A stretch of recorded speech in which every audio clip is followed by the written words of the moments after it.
এখানে হচ্ছে ফোকলোর তত্ত্ব ও বাংলা লোক সাহিত্যের হচ্ছে 4 নম্বর অধ্যায়। তো 4 নম্বর অধ্যায় হচ্ছে ডাক ও খনার বচন। 4 নম্বর অধ্যায় আসলে না, তো পার্ট 2 যেখানে বাংলা লোক সাহিত্য আছে সেই বাংলা লোক সাহিত্যের 4 নম্বর অধ্যায়। ঠিক আছে। তো এখানে আমরা পাচ্ছি ডাক ও খনার বচন। তো এখানে ডাক ও খনার বচন কিন্তু হচ্ছে দুইটাই আলাদা জিনিস, একই জিনিস না। ঠিক আছে। ডাক একটা আলাদা জিনিস আর খনার বচন হচ্ছে আরেকটা। তো দুইটারই হচ্ছে থিওরি আলাদা। তো আমরা প্রথমেই হচ্ছে খনার বচন নিয়ে আলোচনা করব। খনার বচন মূলত হচ্ছে কৃষি ভিত্তিক ছড়া। খনা হচ্ছে ছড়া, এই খনার বচন হচ্ছে কৃষি ভিত্তিক। ঠিক আছে। এটি মূলত হচ্ছে কৃষি কাজের জন্য। কৃষি কাজের জন্য আগে হচ্ছে এখন তো অনেক আধুনিক হয়েছে, যন্ত্রপাতি মেশিন টেশিন হাবিজাবি আসছে। তো আগে তো ওগুলো ছিল না। সেক্ষেত্রে কি হইতো, যেমন হচ্ছে আহ বর্ষাকালের সময় হচ্ছে খুব রোদ এবং মানুষ ধান লাগায়, সে ধানে হচ্ছে যদি বৃষ্টি না আসে, বর্ষা না হয়, তাহলে কিন্তু ধান চাষ হবে না। তো ওই ধান চাষকে হচ্ছে এখন তো আমরা সেচ হচ্ছে মোটর বা মেশিন দিয়ে দিই। ঠিক আছে, তখন কিন্তু ওই মেশিন ইয়ে যে ছিল না। তো সেক্ষেত্রে একেবারে প্রাকৃতিকগত ভাবে হচ্ছে বৃষ্টির প্রয়োজন ছিল। তো এই বৃষ্টি নামানোর জন্য হচ্ছে ছড়া গাওয়া হইতো বা কাওয়ালি গাওয়া হইতো। ঠিক আছে, এটাকে আমরা মূলত ছড়াই বলবো। সেই ছড়াগুলো গাওয়া হইতো এবং ছড়াগুলো গাইলেই হচ্ছে বৃষ্টি আসতো। ঠিক আছে, অনেক সময় আসতো আবার অনেক সময় আসতো না। তো তারা হচ্ছে এই পন্থাগুলো অবলম্বন করতো যে চাষাবাদ করার জন্য হচ্ছে খরার দরকার, এবং হচ্ছে এই চাষাবাদ ধান কোন সময়ে লাগাইতে হবে, কলা কোন সময়ে চাষ করতে হবে, পান কিসে চাষ করতে হবে, কিভাবে চাষ করতে হবে, এই বিষয়গুলো আমরা পাবো হচ্ছে খনার বচনে। এই খনার বচন হচ্ছে আনুমানিক হচ্ছে অষ্টম থেকে দশম বা হচ্ছে 1200 শতাব্দীর মধ্যে হচ্ছে রচিত। ঠিক আছে। তো খনা মূলত হচ্ছে একজন ব্যক্তির নাম। ঠিক আছে, যিনি হচ্ছেন কি জ্যোতিষ বিদ্যায় বিজ্ঞানী বা পারদর্শী। ঠিক আছে, জ্যোতিষী বলা যায়। তো তিনি হচ্ছে এরকম করে প্রেডিকশন করতো। ঠিক আছে। তো তিনি এরকম করে আহ ইয়ে করতো যে এই সময় হচ্ছে বৃষ্টি আসতে পারে। ঠিক আছে, বা এই সময় হচ্ছে আপনারা ধান লাগাইয়েন না, এই সময় খুবই মানে আহ চৈত্র মাসের মতো খরা দেখা দিতে পারে, সময় ধান লাগানো ঠিক হবে না।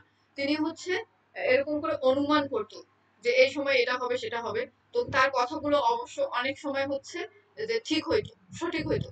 এই জন্য তিনি ওই সময় বিখ্যাত হয়ে যান এবং তার নাম অনুসারে হচ্ছে খনার বচন হয়।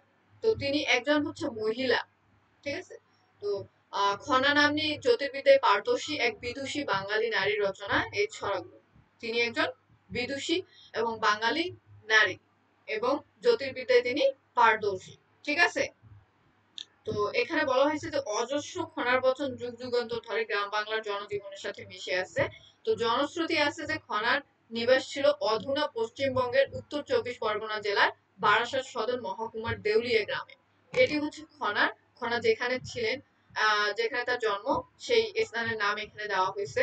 তো এরপরে হচ্ছে বর্তমানে সেটাকে বলা হয় চন্দ্রকেতুগড় প্রত্নস্থল, যেটি খনামিহিরের ডিবি নামে পরিচিত। তো তিনি ছিলেন বৈদ্য বংশজাত।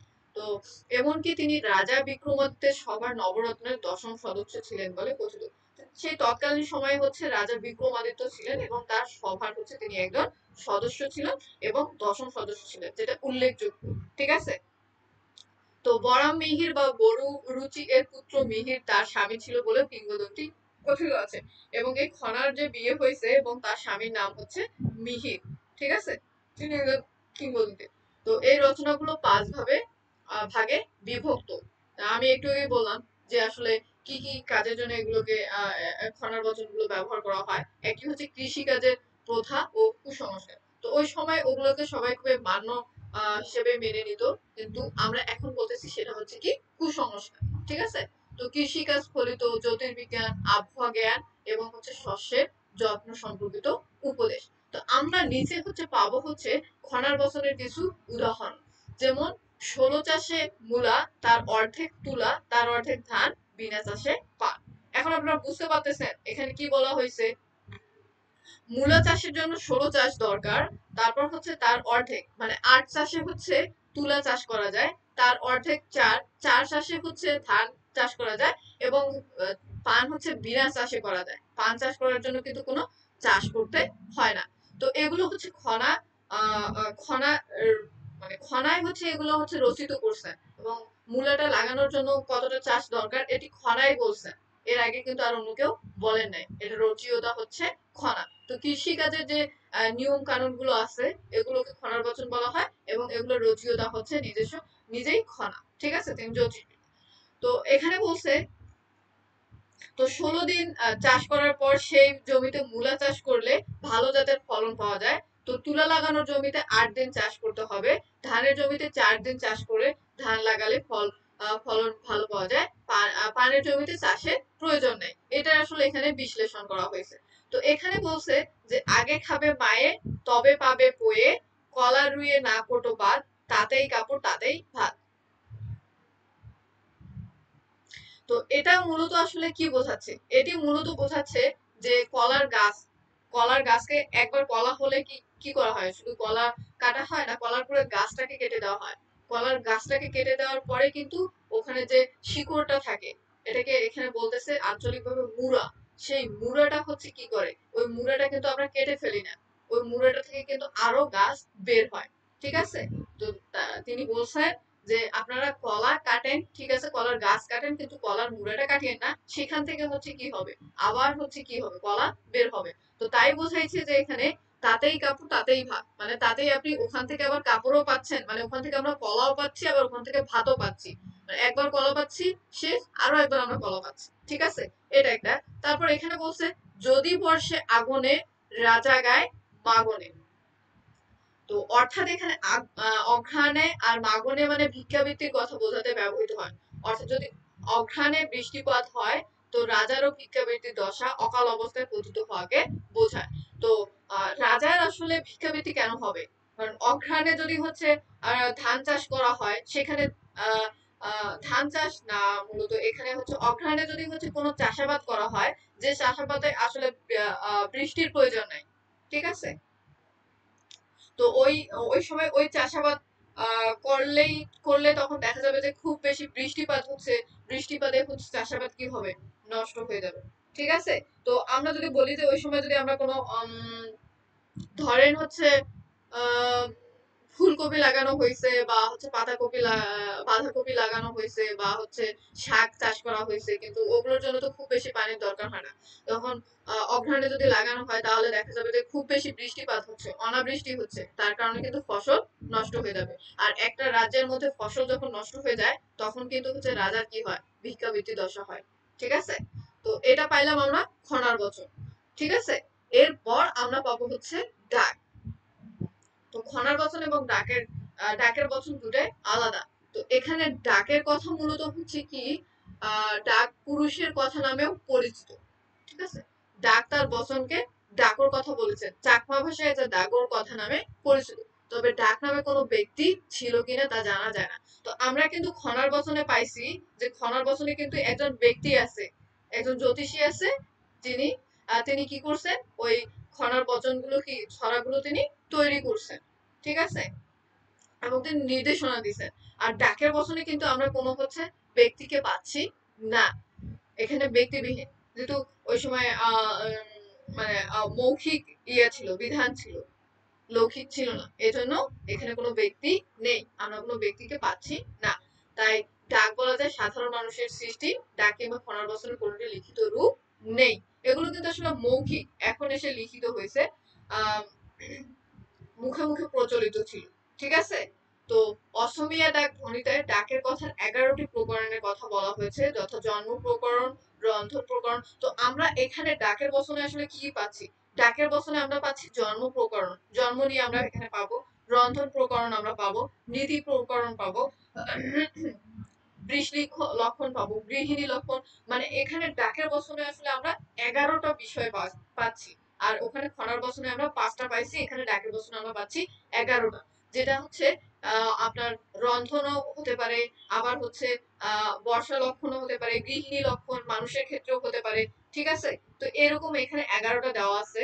যেমন এখানে আমরা যেমন পাচ্ছি হচ্ছে, মিঠা মিঠা বল শাশুড়ি পূজে, আপন ধন আপন বুঝে, স্বামী সেবা সাজে বাতি, ডাক বলে রক্ষীর রীতি। তারপর হচ্ছে তো আপনারা কিভাবে জানবেন যে একজন সুলক্ষা নারী সে কিভাবে কোন লক্ষণগুলো দেখলে আমরা তাকে বুঝতে পারবো যে সে একজন সুলক্ষা নারী? মিঠা বল শাশুড়ি বুঝে, মানে শাশুড়ির সাথে হচ্ছে কি করতেছে, খুব ভালোভাবে কথা বলতেছে। বল মানে বলা, বুলি, ঠিক আছে?